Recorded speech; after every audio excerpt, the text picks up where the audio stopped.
बांस घाट में जो शव जलाए जाते हैं उसके चार्ज में बहुत ज़्यादा उछाल आ गया है और आम आदमी के लिए अब बांस घाट पर शव जलाना भी मुश्किल हो गया। आप समझिए कि एक शव को जलाने में लगभग 5,000 का खर्च आएगा, जो एक आम आदमी के लिए, गरीब आदमी के लिए एक बड़ी रकम है। पहले सिर्फ 300 रुपए में ये काम हो जाता था, नगर निगम का रसीद कटता था, 300 रुपए में शवदाह होता था, बाद में उसी रसीद पर मृत्यु प्रमाण पत्र बन जाता। तो क्या सूत्र है, राम नाम जपना सेठ सेठानी अपना, है ना। राम के नाम पर पब्लिक कोल्लू बनाओ और उसके बाद पूंजीपतियों की दलाली। तो देखिए हर जगह राजनीति है। जहां बिहार में भाजपा का मुख्यमंत्री बना तो जग्गी वासुदेव तमिलनाडु से भागा हुआ आया और उसने बांस घाट को ले लिया।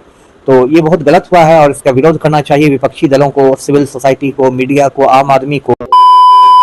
देखिए अभी तक जो है खान पीने पर ही महंगाई बढ़ रही थी, अब जो है पटना के बांस घाट का भी रेट बढ़ गया, 300 से 3500 हो गया। क्या कहेंगे सर आप?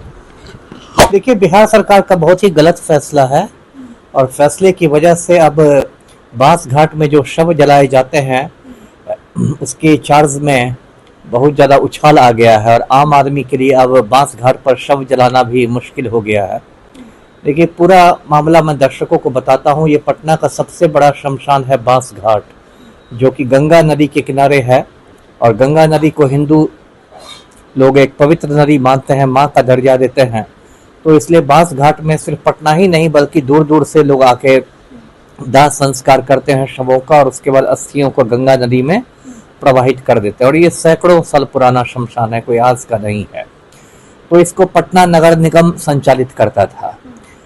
तो अभी लगभग 90 करोड़ रुपए खर्च करके पटना नगर निगम ने इसका बहुत ज्यादा आधुनिकीकरण किया है। यहाँ सुविधाएं बहुत बढ़ाई गई है, जैसे 2 बड़े बड़े वहाँ द्वार बनाए गए हैं, एक का नाम है मोक्ष द्वार, एक का नाम है वैकुंठ द्वार। उसके बाद अंदर में एक मंडप बनाया गया, उसका नाम है काल भैरव मंडपम, है ना। उसके बाद आपको 2 कृत्रिम तालाब बनाए गए हैं जिसमें गंगा जल रहेगा।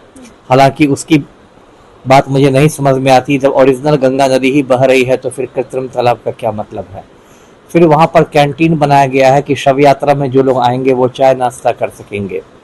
फिर एक एयर कंडीशनड वेटिंग रूम बनाया गया है ना, वातानुकूलित प्रतीक्षालय बनाया गया है। शव यात्रा में लोग आएंगे तो वहाँ उनके रुकने के लिए ये सब बहुत सारी चीज़ें वहाँ बदली गई हैं। और वहाँ 2-3 किस्म से शवदाह का इंतजाम है। एक तो जो बिजली से होता है इलेक्ट्रिक क्रेमेटोरियम, एक जो पारंपरिक रूप से होता है मतलब लकड़ी की चिता बना के, ये सब किया गया। उसके बाद क्या हुआ कि 1-2 रोज पहले एक बाबा हैं हिंदुस्तान में, उनका नाम है जग्गी वासुदेव। उनके चेले चपाटी उनको सदगुरु कहते हैं।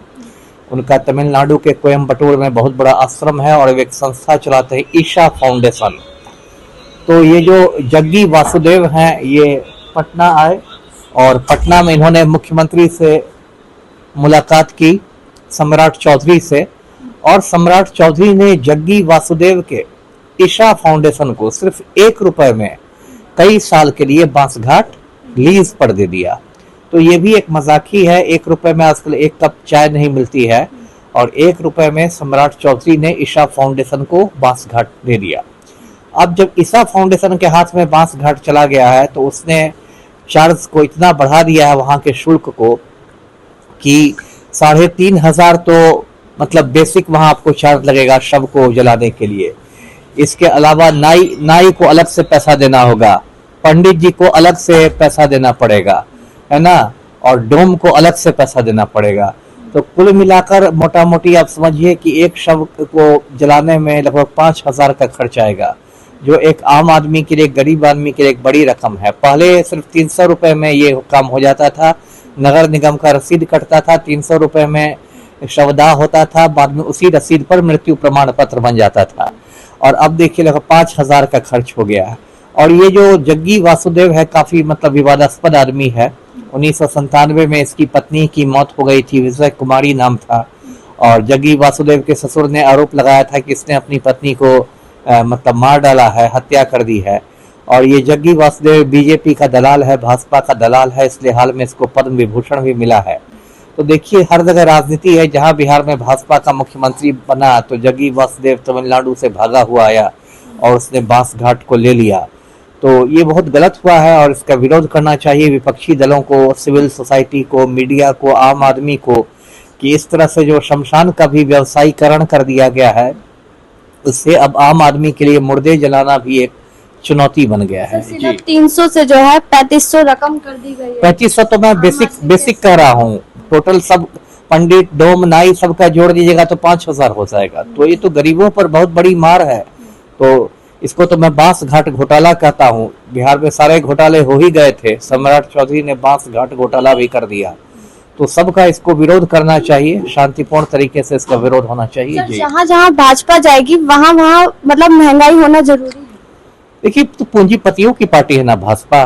भाजपा का क्या सूत्र है, राम नाम जपना सेठ सेठानी अपना, है ना। राम के नाम पर पब्लिक को उल्लू बनाओ और उसके बाद पूंजीपतियों की दलाली करो। अभी देखिए अयोध्या में जो राम मंदिर इन्होंने बनाया उसमें 1000 करोड़ की इन लोगों ने चढ़ावा में चोरी कर दी। तो ये लोग तो लुटेरे लोग हैं। तो जहां इनको मौका मिलता है लूटते हैं। अब इन्होंने शमशान को भी नहीं छोड़ा, अब कफन चोरी कर रहे हैं। कफन चोर राम भक्त हैं ये लोग जी।